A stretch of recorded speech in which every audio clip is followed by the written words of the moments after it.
Alright, and welcome back to our series on world building.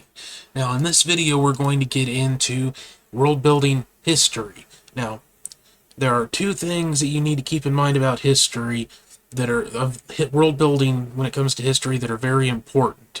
There is history that your character knows, and history that your character or characters, your protagonist, your main character, does not know. Okay, those are really the two key history things that you need to worry about. And here is the big secret that is not a secret, it's just a little bit of common sense. If it isn't going to happen in the story, if it isn't going to come up in the story, it does not matter. Okay? You might want to have a few things to the side for notes in case it becomes important. But for the most part, anything that is not going to come up in the story at all, it doesn't matter. You do not need 50 pages of history for the entire world when out of your entire 50 pages, maybe 10 sentences of it might make it into the story. All you've done, you've written 50 pages of things that are never going to be useful. Potentially. It might come up in later stories, but again, you've spent the time to write 50 pages of stuff for another time, a different story that you haven't started working on yet. So don't do that. In this case, unfortunately, I have kind of written myself an example that is not very good for talking about writing history because this is not a particularly history-rich kind of setting. So let's actually go to someplace that would have a bit more history. Let's talk about the antagonist, who we have called... where are you? Ended up getting pushed kind of far down because of all that. Yes. So we can just go ahead and drop that and focus on this part right here now. It's a Plains kingdom to the south that is destroying the forest for cattle, the Steophate Empire. So, again, what history is going to really be important for the story, at least for right now? Okay. We can say that not a super aggressive empire, but is steadily grown over the last 300 years under various rulers of the... Let's go ahead and go up here and we can look into... So it's an empire, the Steophate Empire. Let's come up with a family name, perhaps.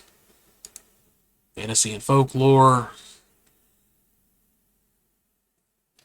And what kind of people are these? We could go with centaurs. There's a centaur in the picture.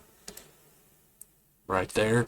So, yeah, let's go a little bit off kilter and say it's a centaur ruled nation. And this isn't giving us anything we could necessarily would be last names, but Siphanes, that can work. Siphanes, Centaur, Dynasty.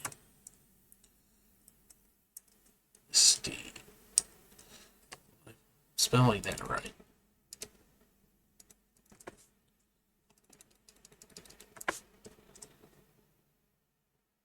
Yes, I am using that right. Okay. So, now we know that it's been around for a while. It's ruled by centaurs, and they have a lot of cattle ranches. A lot of cattle ranches. Okay. Which it sounds kind of weird when you're talking about centaurs, but I suppose centaurs would be, I mean, they could be omnivorous. I mean, it's the top half is a human and the lower body of a horse, so put some weird thoughts in the head, I suppose, but um what other people live here? Could say humans, um plains elves, could come up with some original fantasy races, which is very difficult because they end up just being a lot like other fantasy races anyway, or mythological species.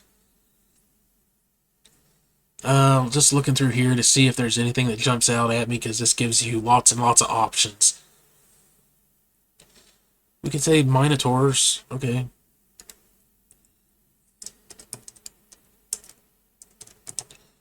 So minotaurs. So we have a better idea of some of the other peoples that are in here. And again, it's the question I want to try to use this better as a teaching tool, but that number one lesson for this video is you only need what you actually need, and this is not a story that needs a lot of history.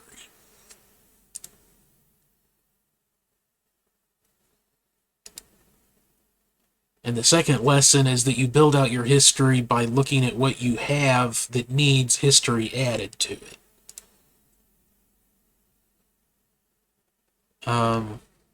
We can go back to the town a little bit of Greenvik. Okay. So what's some of the history of the town of Greenvik?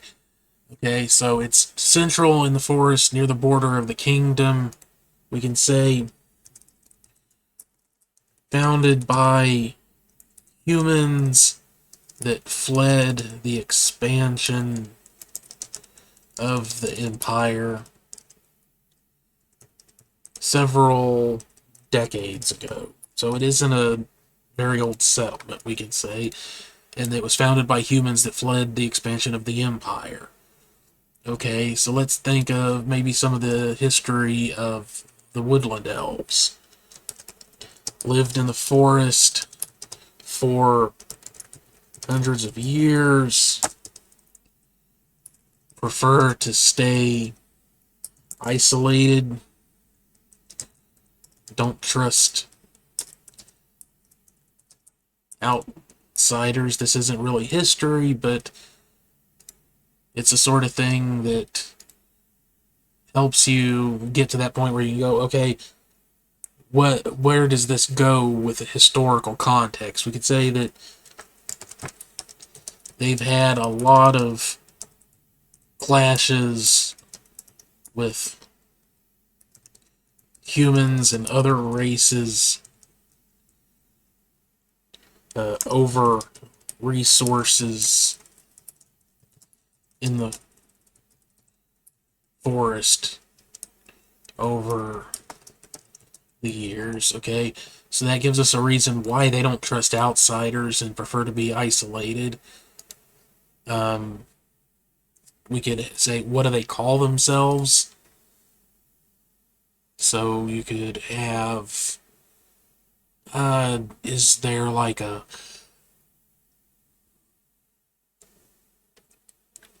race name generator? I believe there is. Race or species name. Okay, I'm not seeing anything, but let's just go to elf names. And you can just pick something. Silmare. They call themselves the Silmare.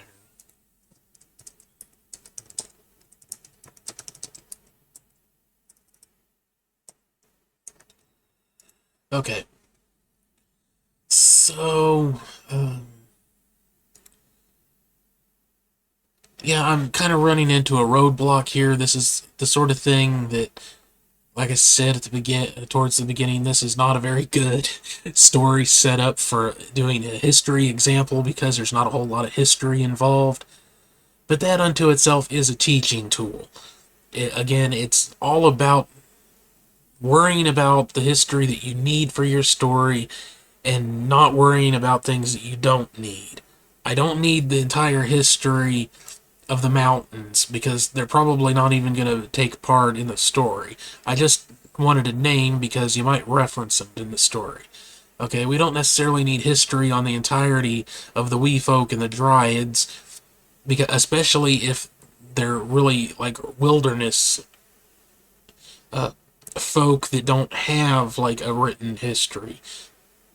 They might have some oral history that you could come up with a bit later if it's important enough to, but you don't have to unless it's important. We have the important information.